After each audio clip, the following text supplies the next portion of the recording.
Hey everyone, Boardgame Brody here with Meeple Mountain. I have Paradise Lost by Green Feet Games. It's a deduction worker placement Who Did It fantasy game. In Paradise Lost, you'll play as a hero traveling around the lands of the Water Witch in hopes to find out who the witch has summoned to be the villain and what great weapon is needed to vanquish that villain. After journeying through the land, each player will then make it to the Ice Palace and make a claim as to who the summoned villain is and what is the required weapon. Whoever is the first to make the correct claim wins the game. To set up the game, you'll place the board on the table. You will take the Black Swan cards, those are the black cards, and shuffle those and place them down on its designated spot. As well as the Truth Seeker cards, those are the white cards, and the Water Witch's Rage cards, those are the light blue cards. Scroll cards are separated by type, so you have fire and ice, and they are sorted by the number with the lowest on top. These decks are placed face down on their designated spaces on the board. You will need to prepare the Water Witch envelope as to who did it, so you will remove the Excalibur and the Cloak of Invincibility from the Oracle cards, and then you will further separate the cards by weapons and villains. Now, each deck is shuffled, and without looking or showing anyone, then one random card will be taken out of each pile and will be added to the envelope. These are the cards that you will be trying to figure out while playing the game. The remaining Oracle cards, which includes the remaining weapons and villains, are shuffled together with the Excalibur and the Cloak of Invincibility as well to form an Oracle deck of 16 cards. The top 4 cards will then be placed face down, one on each Oracle spot on the board. Then the remaining cards are dealt out evenly to all players. This will give you a little bit of starting information. In a 2 or 4 player game, you will deal out the cards a little bit differently, placing more on certain Oracle spots on the board. Each player will receive a deduction sheet and a pin, and players will then secretly look at their cards and mark them off on their deduction sheet, as they know those cards are not in the envelope. Each player will randomly be dealt out a realm tile and 1 clue tile. The remaining clue tiles will be placed face down on the board. The resources are all added to their designated places on the board, and each player starts with a coin, 1 mana, and 1 Seeker Cube, and will take them from the pile. The black cube is placed on the first space on the Witch's Rage tracker. Hero tiles are shuffled, and 2 are dealt out to each player, and players will choose which hero they would like to be, and they will take the matching mini and their colored ring to place on the base of that mini. Everyone will then place their mini on the start space on the board. Player order will be determined by each player rolling the Oracle die, and whoever rolls the highest is the starting hero, and they will place their mini on the furthest back starting spot. And moving clockwise, each player places their mini in the space in the front of the last one until they're all lined up in a line. In the game, whoever is furthest back will be the next one to take the turn. Claim order criteria is determined by the starting player rolling the die and placing a black cube on the matching claim order space at the Witch's Gate on the game board.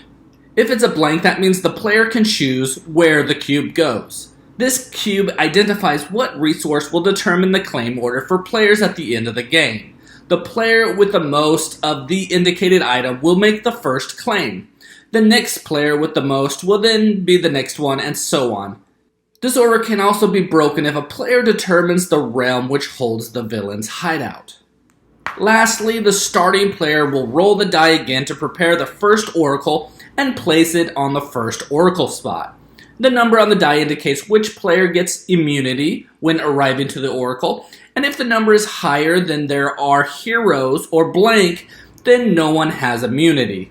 If a blank is rolled, the starting player can also choose what side to place it on, picking who gets immunity. The icon on the die indicates the cost to ask questions. If blank, there is no cost. Each oracle will be prepared later in the game using the same steps. You will be moving through 5 different realms where each one ends with an oracle where you will gain some resources and information, except for the last realm that you will arrive to the Ice Palace, ending the game. You will be moving your hero to certain locations on the board represented by these colored circles. Each one lets you do a specific action in which you will need to decide which location is better, as you most likely won't be able to travel to the location a couple of places ahead of a desired location. Because once you move to that location and do its action, the player who is furthest back on the board gets to move their hero forward, occupying anything forward that isn't occupied by another hero. And you're never allowed to move backwards. Players will need to choose the best location without moving too far forward, as that would give all other players more turns and more actions than yourself. But you will also need to get to the locations that you need to get to. So once you have traveled through the realm, all players will then stop at the oracle. Oracles are not considered locations and have spaces for all heroes in the order that they arrived. Once all heroes make it to the oracle, you will then do the oracle actions, and then all heroes will start the next realm. Now let's go over some of these locations that you will be visiting on the board. The arena, you will pay 1 mana and gain 2 coins. The Card's Tail, gain 1 coin and 1 mana. You will draw a black swan card and resolve it. Mage Towers, either fire, which are red, or ice, that are blue. You will pay 1 mana and gain 1 scroll card of the corresponding type. And when you take a scroll card, you will start with the lowest numbered card that you don't already have. You won't be able to have 2 of the same number or type of cards. Now, when you flip the card over and there's a witch icon on that card, then you will increase the witch's rage tracker by 1 and discard that card. If there is not a witch's icon, then you will gain the card, hoping to complete a scroll of either types. If you are able to acquire all 5 levels of scrolls of the same type, you have completed the scroll. With a complete scroll, you will know the weapon or the villain, depending on if you have the fire or ice scroll. This will happen at the Ice Palace, but you will know at this time that you won't need to work further on deducing what information if you know you will complete that certain type of scroll. If you get both scrolls to level 5 and find those scrolls, then you will know both and be able to banish the witch outright. Now back to the board, the marketplace. In any order, you can exchange 2 mana for 1 coin or 2 coin for 1 mana, sell 1 or more scroll cards for 2 mana or 2 coin each, or buy or sell seeker cubes at a cost of 3 mana or 3 coins. The Shrine, you can pay 1 coin and gain 2 mana. The Truth Seeker, you can draw and reveal a Truth Seeker card, and the hero who takes this card can choose to resolve it or not. The Wildland location, you can copy another location type in any realm that has none of its location spaces occupied by any heroes. Throughout the game, cards or actions might show up with a witch's rage symbol. If so, then you will need to move the black cube forward on its track, and whenever that cube gets to the spaces 2, 4, 6, 8, and 9, then you will draw a witch's rage card and perform the effect. Some of these cards or effects are one-time instant effects, and sometimes they are ongoing effects. Whenever you draw a new card, the old one will be discarded, so only 1 card will be in effect at a time. Unless a player draws the Excalibur card. In that case, a Witch's Rage card is drawn and placed out and will be in effect in addition to whatever other card is out. And this card brought on by the Excalibur will stay in effect till the end of the game. Also, whenever the Witch's Rage tracker gets to 10, the heroes will immediately be taken to the Witch's Palace and begin confrontation with the Water Witch. So you will be moving to certain locations, gaining and exchanging resources, and all heroes will be meeting back up at each oracle. At the oracle, you will first take your arrival bonus. The first player will gain 1 coin and 1 mana, and if you are neither the first nor the last, then you will gain 1 coin or 1 mana. And if you are the last to enter, then you will not gain anything, but you will be the first to act when seeking the villain's hideout, which I will explain here in a little bit. So the witch's villain is also hiding in one of these 5 realms, and you will need to manipulate these clue tiles here to point to the realm matching your personal hideout realm tile. When confronting the witch, whoever has the most arrows pointing to their realm location will be able to make the first claim on what villain and weapon is used. Anyways, back to the hero who last arrived to the oracle. They will draw a clue tile from the pile, look at it, and place it on a space on the board that doesn't have a locked-in clue on it. And this does not cost them a seeker cube to do so. Locations can have multiple clue tiles on it, but only the top one will be active. Next, the player who arrives second to last, proceeding in a reversed arrival order, will choose to pay seeker cubes to perform certain actions associated with the clue tiles. You can pay 1 seeker cube to draw a clue tile and place it, or you can play a clue tile from your hand. You can pay 2 seeker cubes to lock in a clue tile in its current location. This will prevent other players placing other tiles on top of this one. Another option when paying 2 cubes is to move a tile that is not locked in already. 3 seeker cubes will let you unlock a locked in tile and discard it from the board. Players can pay however much seeker cubes to do these actions, or they can pass and do none of them. After each player has had a chance to seek for the villain's hideout with clue tiles, players will then speak with the Oracle.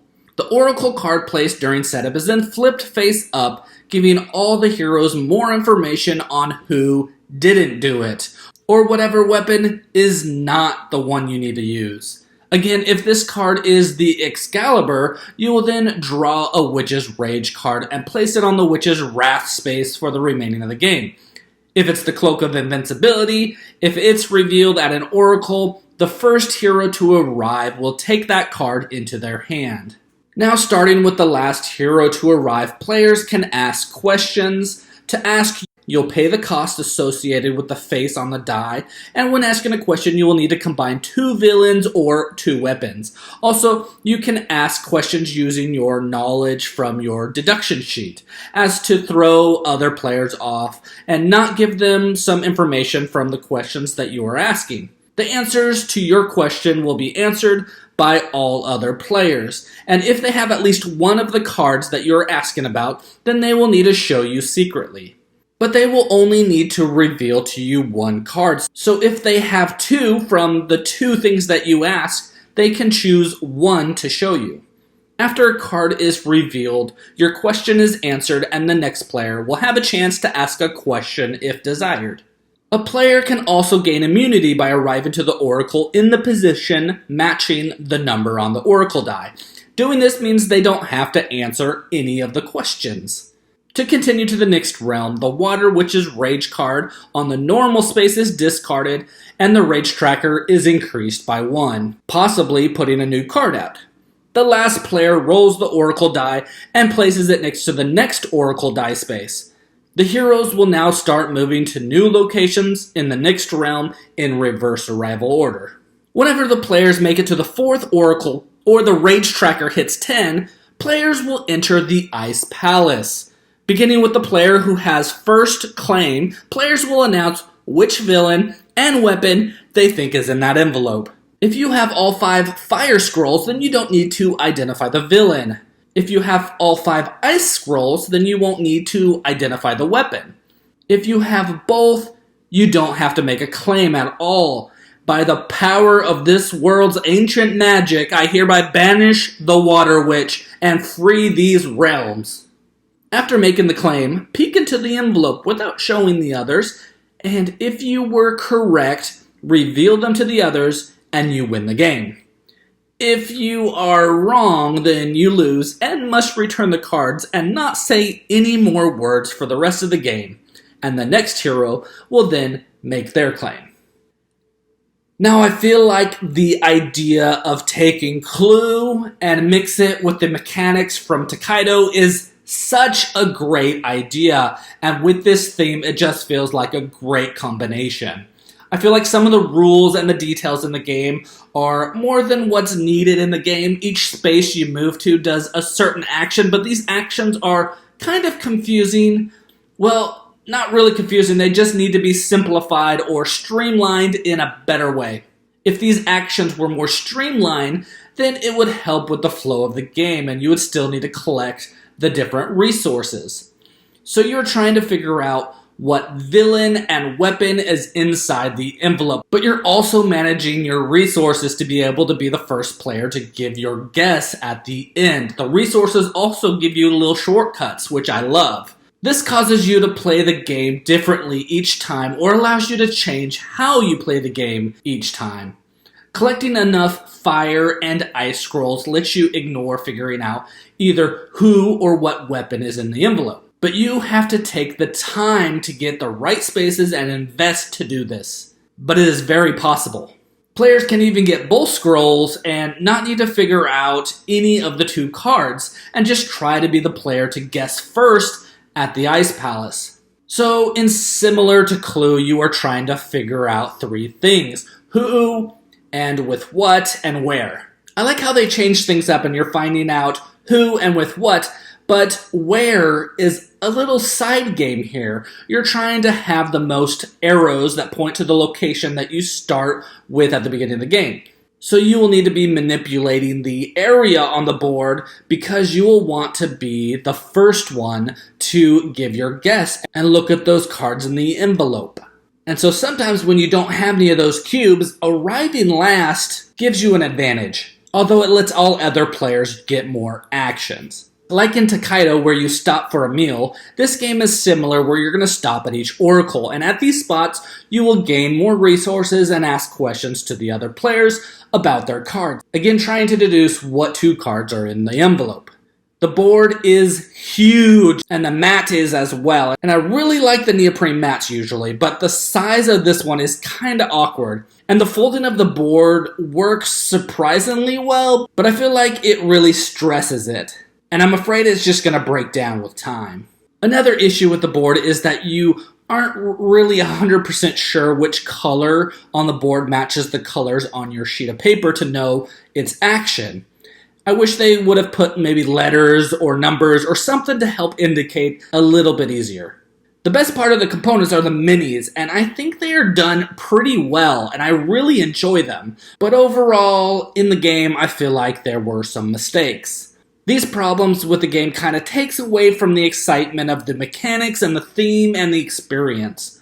But what I do like about the game is there is kind of a give and take. You're either going to try to spend your time trying to figure out and deduce which cards are in that envelope, or you're going to spend your time trying to get the resources and the other things to try to be the first person to guess it.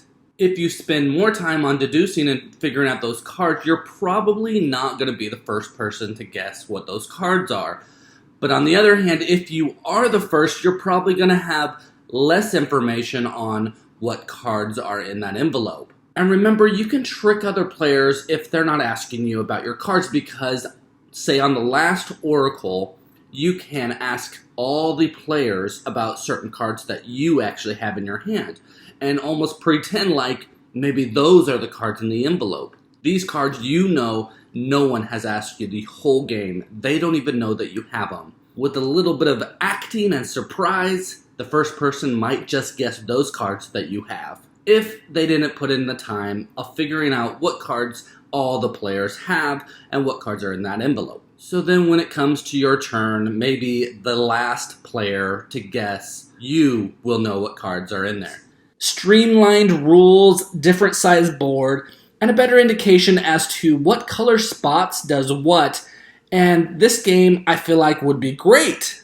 I think they just tried to put more and more into the game when it didn't really need it, and it clouded such a great could-have-been game. They had some great ideas that just needed some polish or some things cut off.